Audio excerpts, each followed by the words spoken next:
නමක නමක පද අරුත් විමසුම ශාස්ත්‍රපති ලාල් වේරගොඩ. බස්නාහිර පළාතේ කළුතර දිස්ත්‍රික්කයේ ඓතිහාසික ගම්මානයක් බණ්ඩාරගම කියන්නේ.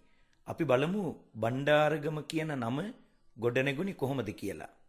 කෝට්ටේ රාජධානි යුගයේ ප්‍රාදේශීය පාලකයෙක් හිටියා රයිගම් බණ්ඩාර කියලා.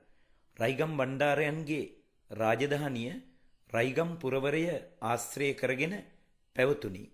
අන්නේ රයිගම් පුරවරය ඇසුරු කරගෙන රජකම් කළ රයිගම් බණ්ඩාරයන්ගේ රාජධානියේ භාණ්ඩාගාර ගම තමයි පසුකාලීනව බණ්ඩාරගම නමින් හඳුන්වන්නේ.